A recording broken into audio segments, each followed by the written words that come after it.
नमस्कार, आप देख रहे हैं न्यूज इंडिया। आपके साथ मैं हूं अभिषेक और मैं हूं आपके साथ पूजा अग्रवाल। बुलेटिन में आप सभी का स्वागत है। शुरुआत बुलेटिन की इस वक्त की बड़ी खबर के साथ करेंगे। बिल्किस बानो केस में सुप्रीम कोर्ट का बड़ा फैसला सामने आया। 11 दोषियों की रिहाई का आदेश रद्द कर दिया गया है। सुप्रीम कोर्ट ने गुजरात सरकार का फैसला पलट दिया है। दोषियों की रिहाई का फैसला किया गया निरस्त। पीड़िता की याचिका सुनवाई योग्य, सुप्रीम कोर्ट ने यह तर्क दिया।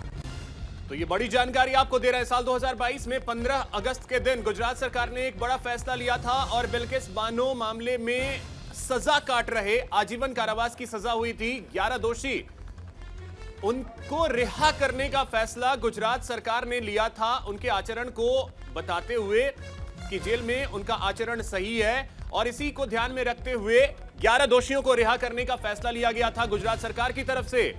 उसके बाद यह मामला फिर से पहुंच गया सुप्रीम कोर्ट और सुप्रीम कोर्ट ने इस मामले पर आज बहुत बड़ा फैसला दिया है और कहा है कि बिल्किस बानो का जो केस है, जो याचिका है, वो सुनने योग्य है और इसी की वजह से गुजरात सरकार का जो आदेश है उसे रद्द कर दिया है। बिल्कुल, तो देखिए बिल्किस बानो का जो केस है उसे सुनने योग्य माना गया सुप्रीम कोर्ट की ओर से और अब इस मामले में सुनवाई होगी और जो 11 दोषियों को रिहा किया गया था उन 11 दोषियों की रिहाई को रद्द कर दिया गया है। आपको बता दें कि गुजरात सरकार ने 2022 में स्वतंत्रता दिवस के अवसर पर आजीवन कारावास की सजा काट रहे सभी 11 दोषियों को रिहा कर दिया था, जिनकी रिहाई को अब रद्द किया गया है। गुजरात स्टेट ने जिस तरह इस केस में रिमिशन ऑर्डर्स पास किए हैं, उनको कोई पावर नहीं थी।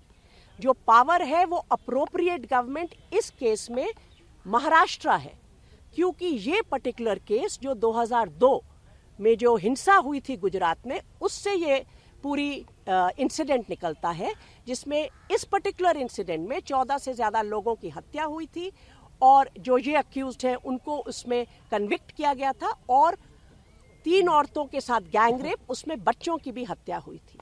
ये केस का ट्रायल स्टेट ऑफ गुजरात से निकाल के सुप्रीम कोर्ट ने स्टेट ऑफ महाराष्ट्र में भेजा था ताकि फेयर ट्रायल हो सके।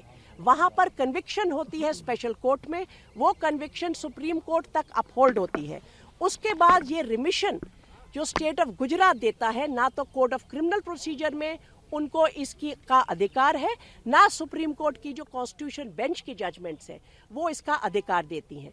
तो एक तरह से ये पूरा का पूरा जो सिलसिला चला, ये without the authority of law था, उसमें कोई भी तथ्य नहीं थे और कानून के खिलाफ था। अगर कोई ऑर्डर कानून के खिलाफ होता है और उसमें कोई भी स्टेट एक्ट करता है, उसको सेट असाइड कर दिया जाता है, क्योंकि वो कानून की नज़र में फैसला है ही नहीं। उसको सेट असाइड करते हुए कोर्ट ने इस बात पर बहुत ध्यान दिया कि भाई ये लोगों को लिबर्टी मिल चुकी है, पर्सनल लिबर्टी और रूल ऑफ लॉ का क्या रिश्ता होगा, उसमें क्या इनकी लिबर्टी वापस ली जाए। वो सारी बातों पर बहुत गौर करने के बाद अदालत ने ये फैसला किया कि ये लोगों को वापस जेल में अभी जाना होगा, ताकि रूल ऑफ लॉ का पर जो इस देश टिका हुआ है, कोई भी हो उसमें लॉ सबके ऊपर बराबर चले। ये बहुत इम्पोर्टेंट कमेंट्स है और प्राथमिक रूप पे जो कोर्ट के कमेंट्स है, जो जजमेंट है, हम इसका स्वागत करते हैं और मैं उम्मीद करती हूँ कि इस प्रकार के बर्बर अपराध के जो दोषी पाए गए हैं, उनका जगह केवल जेल में है और जितने जल्दी इनको वापस जेल भेजा जाए, उतने ही फिर महिलाओं की इज्जत और महिलाओं के अधिकारों का रक्षा होगा। तो 11 दोषियों को सुनाई गई थी सजा, जिसके बाद देखिए बिल्किस बानो केस में सुप्रीम फैसला क्या है। गुजरात नहीं बल्कि महाराष्ट्र सुप्रीम कोर्ट ने गुजरात सरकार का फैसला बदल दिया है। ये इस वक्त की बड़ी जानकारी है और देखिए सुप्रीम कोर्ट ने दोषियों की सजा की छूट को रद्द कर दिया है। जो 11 दोषी थे उनकी जो उन्हें रिहा किया गया था उसे रद्द किया गया। बिल्किस बानो की याचिका को सुप्रीम कोर्ट ने सुनने योग्य समझा है। वहीं बिल्किस बानो की याचिका सुनने योग्य है, सुप्रीम कोर्ट ने यह तर्क दिया। गुजरात नहीं, महाराष्ट्र सरकार को फैसले का अधिकार है और अब अगस्त 2022 में गुजरात सरकार ने दोषियों को जो रिहा किया था, इस पर फैसला हुआ और जो 11 दोषी हैं उनकी रिहाई को रद्द किया गया। 11 दोषियों को सुनाई गई थी उम्र कैद की सजा, जिसके बाद उन्हें रिहा भी किया गया। दोषियों की रिहाई को सुप्रीम कोर्ट में दी गई थी चुनौती। 12 अक्टूबर 2023 को बेंच ने सुरक्षित रखा था अपना फैसला और फैसले में जस्टिस बीवी नागरतना और जस्टिस उज्जवल भुवन की बेंच ने इस मामले में सुनवाई की थी।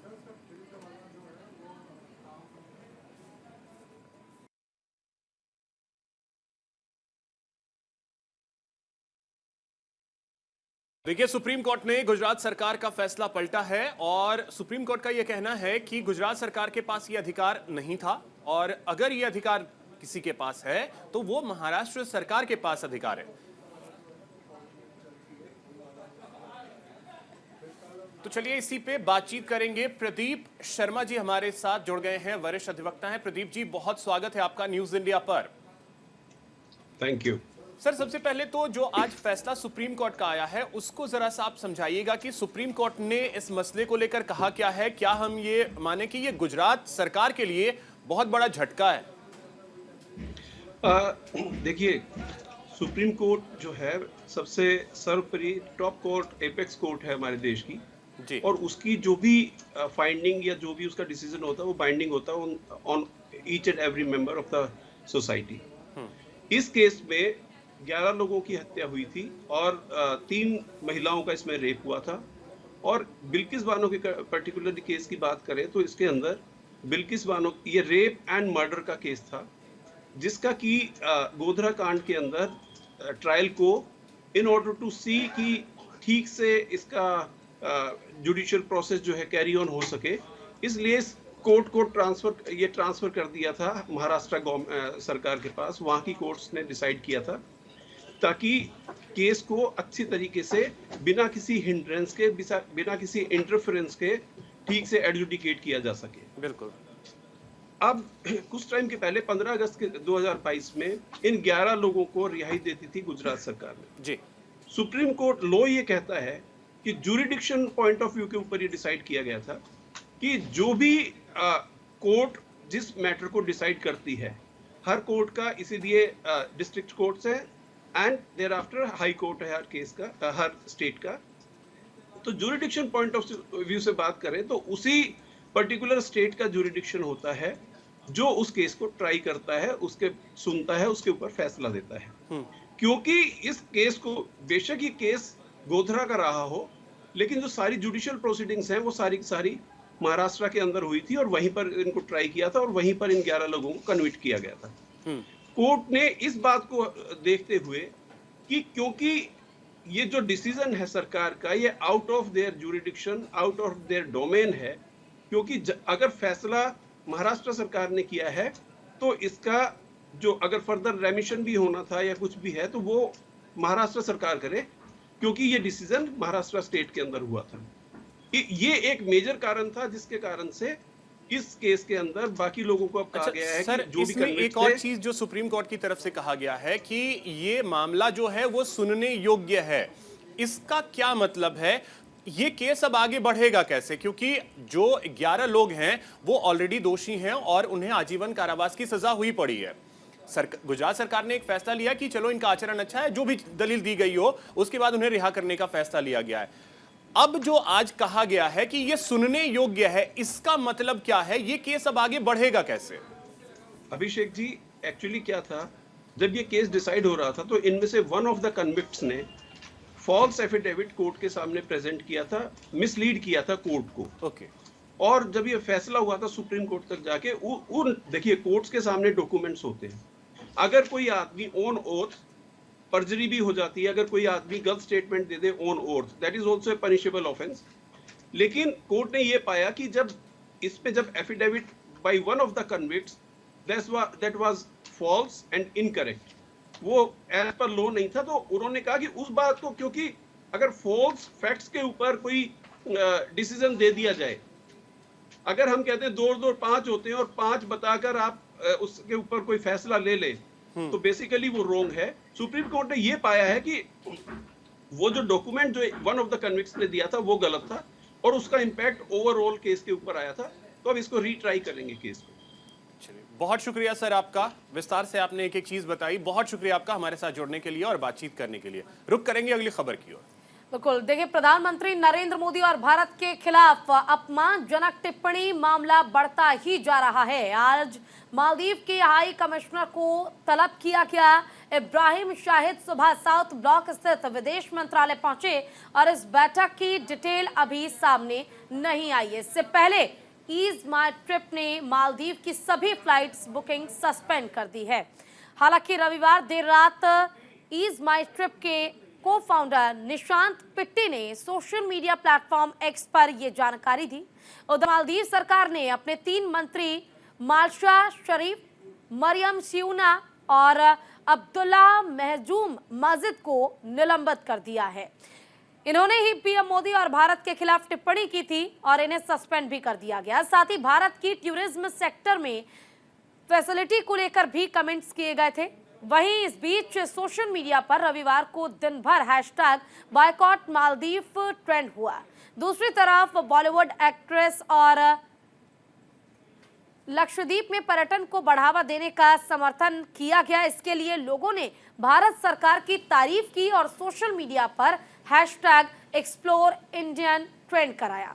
मालदीव सरकार के प्रवक्ता इब्राहिम खलील ने कहा था कि भारत के बारे में सोशल मीडिया पर पोस्ट के हवाले से जो कुछ चल रहा है उसके बारे में हमारी सरकार रुख साफ कर चुकी है। फॉरेन जो मिनिस्ट्री है उन्होंने भी बयान जारी किया। भारत के बारे में कमेंट्स करने वाले सभी सरकारी अफसरों को फौरन सस्पेंड किया जा रहा है। मंत्री मरियम सियूना ने सोशल मीडिया पर पोस्ट में पीएम मोदी के लिए आपत्तिजनक शब्दों का इस्तेमाल किया था। वहीं नेता जाहिद रमीज ने लिखा कि भारत सर्विस के मामले में हमारा मुकाबला नहीं कर सकती। Maryam youth empowerment, information and art की डिप्टी मिनिस्टर ने भी इसको लेकर पोस्ट किया था और अब इस मामले में 3 मंत्रियों को सस्पेंड किया जा चुका है। तो आपको बता दें कि प्रधानमंत्री नरेंद्र मोदी कुछ दिनों पहले लक्षद्वीप में थे और वहां की कुछ तस्वीरें उन्होंने साझा की थीं और उन्होंने कहा था कि अगर आप एक्सप्लोर करना चाहते हैं तो लक्षद्वीप कोई बुरी जगह नहीं है, बहुत अच्छी जगह है, आइए एक्सप्लोर कीजिए। पता नहीं ये मिर्च के तौर पे लगी मालदीव के मंत्रियों को और वो मिर्च कितना खतरनाक उन्हीं के लिए हो सकता है शायद वो अंदाजा नहीं होगा उन्हें। आप देखिए, भारत सरकार पूरी तरीके से अब सख्त है इस मामले को लेकर के, क्योंकि भारत की कोई बेइज्जती करे और प्रधानमंत्री की कोई बेइज्जती करे देश के प्रधानमंत्री की, तो फिर वो कोई बर्दाश्त नहीं करेगा और वही हो रहा है। देखिए, मालदीव में लोग जाते हैं वेकेशंस के लिए और अब तो ये स्थिति है कि भारतीय फिल्म स्टार्स भी अब मालदीव के खिलाफ नजर आ रहे हैं। सदी के महानायक अमिताभ बच्चन ने भी लिखा कि हम आत्मनिर्भर हैं और अगर कोई ये कहता है कि भारत में सुविधाएं कम हैं तो उसे भारत आकर के देख लेना चाहिए। ये अमिताभ बच्चन ने सोशल मीडिया प्लेटफॉर्म पर लिखा है। तो मालदीव सरकार और मालदीव आज पूरी तरीके से घिरा हुआ है। ईज माई ट्रिप ने अपने तमाम फ्लाइट्स की बुकिंग वहां की सस्पेंड कर दी है। 3 मंत्री को सस्पेंड किया है मालदीव सरकार ने। मालदीव के राजदूत को भी तलब किया गया है कि आइए जरा बताइए कि आपने किस आधार पर यह बातें कही हैं। तो अब यह मामला जो है वो बेहद गंभीर और भारत सरकार इस मामले में कोई भी हर लेवल पर सख्ती बरत रही है भारत सरकार। वहीं आपको बता दें, आज से 3 दिवसीय गुजरात दौरे पर रहेंगे प्रधानमंत्री Narendra Modi. PM global leader के साथ द्विपक्षीय वार्ता करेंगे। आपको बता दें कि वाइब्रेंट गुजरात समिट का आयोजन होना है और उसी में प्रधानमंत्री नरेंद्र मोदी शामिल होंगे। बिल्कुल, और पीएम ग्लोबल कॉरपोरेशन के सीईओ के साथ बैठक भी करेंगे। PM vibrant Gujarat global trade show का उद्घाटन भी करेंगे। 9 जनवरी को पीएम गांधीनगर के महात्मा मंदिर जाएंगे और प्रधानमंत्री नरेंद्र मोदी आज से 3 दिन के गुजरात दौरे पर आ रहे हैं। पीएम मोदी 9 जनवरी को 10वें वाइब्रेंट गुजरात ग्लोबल समिट का उद्घाटन करेंगे और इस दौरान गुजरात के रिकॉर्ड निवेश पर दस्तखत होने की उम्मीद है।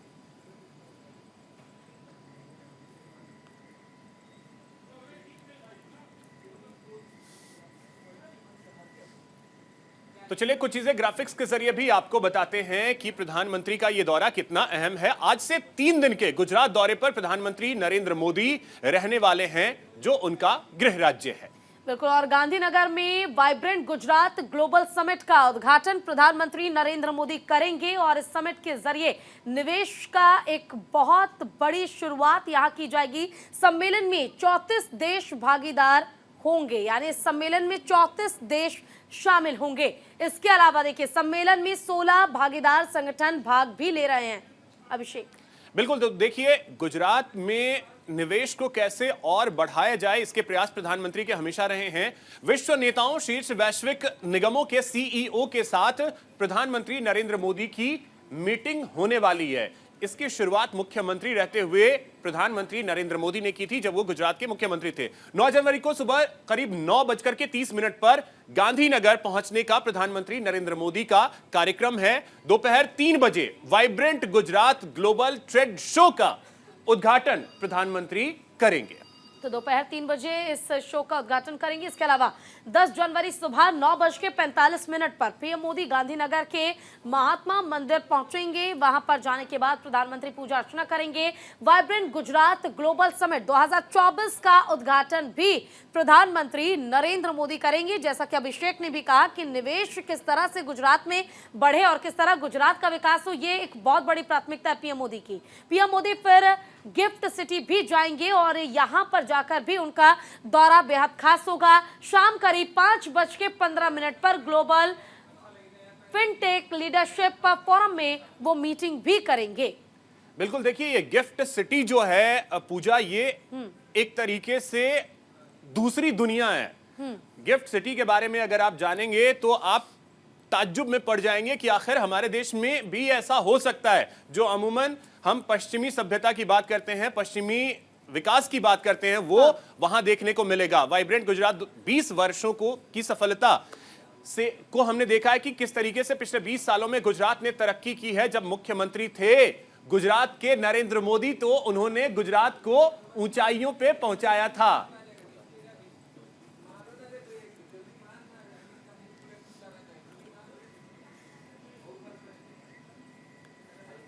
चलिए एक और बड़ी खबर का रुख कर लेते हैं। बांग्लादेश में फिर से शेख हसीना की सरकार 2/3 बहुमत के साथ सत्ता में। अवामी लीग 5वीं बार प्रधानमंत्री बनेंगी शेख हसीना। विपक्ष ने किया था चुनाव का बायकॉट। बांग्लादेश में एक बार फिर से शेख हसीना प्रधानमंत्री बनने जा रही हैं और आम चुनाव में उनकी पार्टी अवामी लीग ने 300 में से 2/3 सीट जीत ली है। तो देखिए कल यहां पे मतदान हुआ था और मतदान के दौरान कई जगहों पर हिंसा भी हुई थी, छिटपुट, और साथ ही साथ विपक्ष ने तो चुनाव का ही बाइकॉट कर दिया था, जिसके बाद फिर से जीत मिली है शेख हसीना को। प्रधानमंत्री एक बार फिर से वो बनेंगी। 2009 से ही वो यहां की प्रधानमंत्री है। इससे पहले 1991 से 1996 तक भी वो प्रधानमंत्री रह चुके हैं, लेकिन 2009 के बाद से वो लगातार ही बांग्लादेश की प्रधानमंत्री रही हैं। तो ये एक बड़ी कामयाबी है बांग्लादेश की मौजूदा प्रधानमंत्री शेख हसीना के लिए कि वो 5वीं बार प्रधानमंत्री बनने वाली हैं। तो चलिए ग्राफिक्स के जरिए भी कुछ चीजें आपको बताते हैं। बांग्लादेश में शेख हसीना की जीत। चुनाव में प्रधानमंत्री शेख हसीना की गोपालगंज 3 संसदीय सीट से जीत मिली है। शेख हसीना को 2,49,965 वोट हासिल हुए हैं। तो एक बड़ी जीत शेख हसीना ने हासिल की है। बिल्कुल, और देखिए चुनाव का बहिष्कार किया जा रहा था, उसके बावजूद चुनाव हुआ और परिणाम आपके सामने। आवामी लीग 300 संसदीय सीटों में से 224 सीटें जीत चुकी हैं, जो कि शेख हसीना की पार्टी आवामी लीग और प्रतिद्वंदी और बांग्लादेश सुप्रीम पार्टी के एम निजाम उद्दीन को 469 वोट मिले हैं। इसके अलावा अगर हम बात करें, हसीना ने 1986 से 8 बार गोपालगंज 3 सीट पर जीत हासिल की। अभिषेक, यानी लगातार ये जीत बरकरार है। बिल्कुल, जो वहां की संसदीय प्रणाली है उसके हिसाब से एक लंबे वक्त से उन्होंने यहां की संसद में अपना वक्त बिताया है। अब तक की अगर देखें तो ये 5वां कार्यकाल होगा। 5वीं बार वो प्रधानमंत्री बनने जा रही हैं और साल 2009 के बाद से तो वो लगातार ही यहां शासन चला रही हैं। और इसमें कोई दो राय नहीं है कि बांग्लादेश की आर्थिक स्थिति पिछले कुछ वर्षों में काफी मजबूत हुई है। खास करके कपड़ा उद्योग जिस तरीके से वहां पनपा है, उसने ये दिखाया है पूरी दुनिया को कि कितनी मजबूत अर्थव्यवस्था बांग्लादेश की अब धीरे धीरे हो रही है। रुक करते हैं अगली खबर की ओर। राजस्थान में बीजेपी को बड़ा झटका लगा है। करणपुर से कांग्रेस को बड़ी जीत मिल गई है। बीजेपी के मंत्री सुरेंद्र पाल सिंह चुनाव हार गए हैं। दरअसल देखिए, यहां पे चुनाव नहीं हो सका था क्योंकि कांग्रेस के उम्मीदवार का निधन हो गया था। इसकी वजह से यहां पे चुनाव नहीं करवाए गए और यहां पे बाद में चुनाव हुए और अपने प्रत्याशी को ही बीजेपी ने मंत्री बना दिया था, लेकिन वो चुनाव हार गए।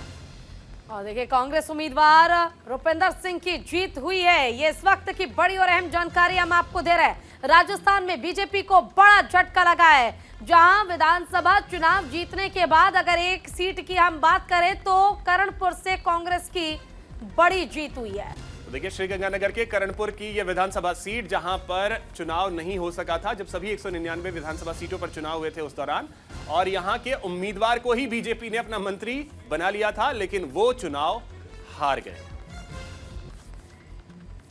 फिलहाल यहां वक्त है एक छोटे से ब्रेक का।